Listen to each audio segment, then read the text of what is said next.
Assertion and reason type questions for class 10 chapter is real numbers. ठीक है, the directions क्या होते हैं assertion and reasoning में? सबसे पहले हम लोग को डायरेक्शन दिए रहते हैं.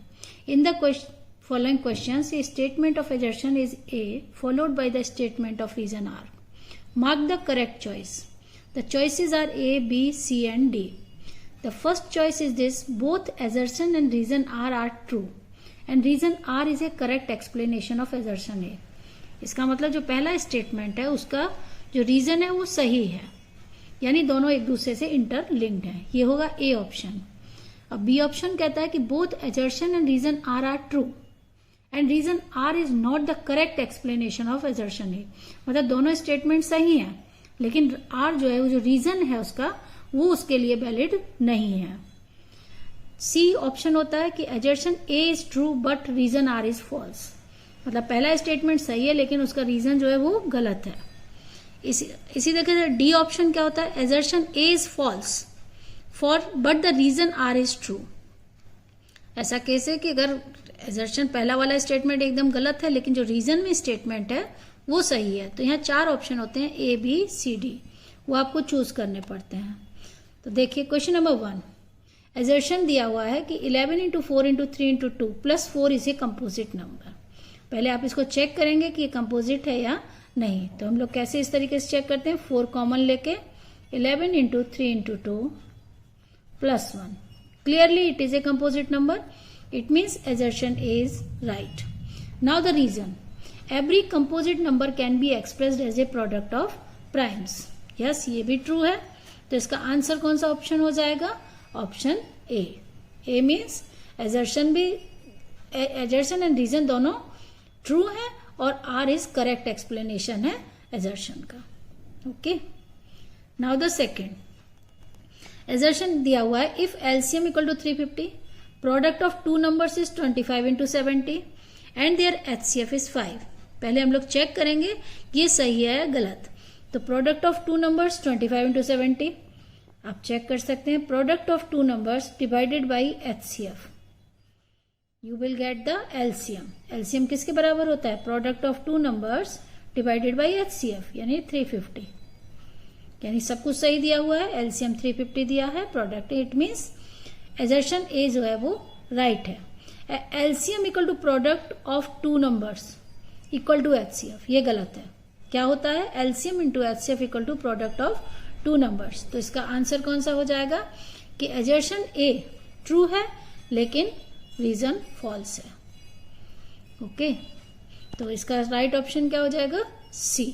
assertion A is true but reason is false. Next, third question. HCF of 2353 equal to 1. Reason R is if P and Q are primes then HCF equal to 1. एकदम करेक्ट है. HCF तो ये दोनों prime number है, 1 होगा, ये भी correct है. और P और Q अगर प्राइम है तो HCF हमेशा 1 होता है.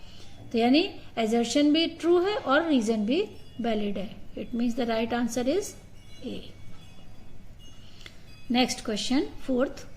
assertion 1242 by 49 is a non-terminating repeating decimal.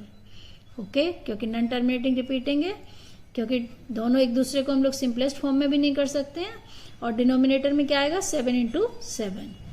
Reason है a rational number p by q is a terminating decimal if q equal to 2 raise to power m into 5 raise to power n for some whole number m and n. ये भी ठीक है. देखिए दोनों true है. क्यों? क्योंकि ये नॉन टर्मिनेटिंग. और दूसरा हम लोग कैसे पता करते हैं? अगर डिनोमिनेटर के फैक्टर्स क्या आने चाहिए? 2 raise to power m, 5 raise to power n. कुछ भी 2 हो 5 हो, यानी दोनों ट्रू हैं. तो इसका भी आंसर क्या हो जाएगा? First. assertion is right and reason is also right. Now question number 5. assertion दिया है √2 इज एन इरेशनल नंबर. ठीक है, √2 इरेशनल है, ये ट्रू है. और if p is a prime then √p is an irrational number, ये भी ट्रू है. ये दोनों ही स्टेटमेंट क्या है? आपस में ट्रू है. और ये इसका रीजन वैलिड है. अगर p कोई प्राइम नंबर होता है तो उसका स्क्वायर रूट हमेशा इरेशनल आता है. तो यानी इसका ऑप्शन क्या हो गया? A. assertion A is right, A and R is both are true and reason इसका वैलिड है, इसलिए option A. Now question number 6. अब देखिए 6 में एजर्शन दिया है √2 is an irrational number, true है। If m is a natural number which is not a perfect square then it is irrational. ये कह रहा है कि अगर कोई नंबर परफेक्ट स्क्वायर नहीं है, जैसे √4 परफेक्ट स्क्वायर है, तो ये तो रेशनल हो गया। लेकिन अगर जो परफेक्ट स्क्वायर नहीं है जैसे 3, तो यानी ये क्या हो जाएगा, इरेशनल। तो ये भी ट्रू है और इसका ये रीजन क्या है, वैलिड है। Right answer is a. 7 assertion A 2 is a rational number, ये भी बात सही है, 2 तो रेशनल ही होता है, ट्रू है ये फैक्ट। अब देखिए the square root of all positive integers are irrational, ये फॉल्स है। क्यों? क्योंकि स्क्वायर रूट सारे पॉजिटिव इंटीजर्स का इरेशनल नहीं होता है। जैसे 4 इंटीजर है, इसका स्क्वायर रूट 2 होगा, तो ये फॉल्स है। तो इसका मतलब क्या हो गया कि एजर्शन तो राइट है लेकिन इसका रीजन जो है वो वैलिड नहीं है, रॉन्ग है। तो कौन सा ऑप्शन हम लोग यहां से चूज करेंगे, C. Assertion A is true but the reason R is false. तो इसका आंसर क्या हो जाएगा, सी। एजर्शन ट्रू है लेकिन रीजन फॉल्स है। Next 8 assertion A n square minus n is divisible by 2, ठीक है, फॉर एवरी पॉजिटिव इंटीजर। ये एन स्क्वायर माइनस एन जो है वो हमेशा डिविजिबल होता है, ये ट्रू है, ठीक है। और इसका रीजन क्या दिया है, √2 is not A rational number. अब देखिए इन दोनों में कोई लिंक नहीं है, ये इसका कोई रीजन नहीं है कि √2 रेशनल नहीं है, ये रीजन नहीं हुआ ना इसका, ये सही है। तो इसके लिए हमारा कौन सा चला जाएगा ऑप्शन, देखिए option B. Both assertion and reason are true and the reason R is not the correct explanation of the assertion.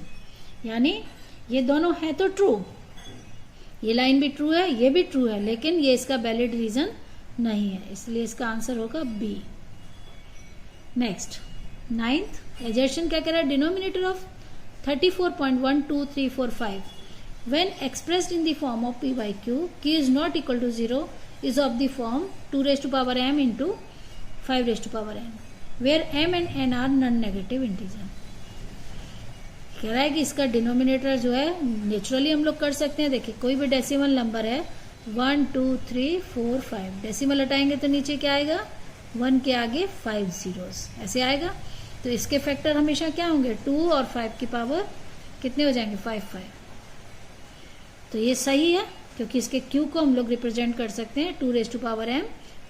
Next इसका रीजन क्या दिया है, 34.12345 is a terminating decimal fraction. देखिए टर्मिनेटिंग डेसिमल फ्रैक्शन है, ये इसका valid reason नहीं है। ट्रू दोनों है, ये भी सही है, टर्मिनेटिंग डेसिमल है, खत्म हो जा रहा है, और ये भी सही है लेकिन ये इसका रीजन नहीं है, इसलिए इसका राइट आंसर क्या होगा, नहीं, ये टर्मिनेटिंग डेसिमल फ्रैक्शन और ये इसका सही रीजन है, दोनों ठीक है, दोनों ही ट्रू हैं, ये इसका रीजन है इसलिए। Okay, now last question, 6 raised to power n ends with the digit 0 where n is a natural number।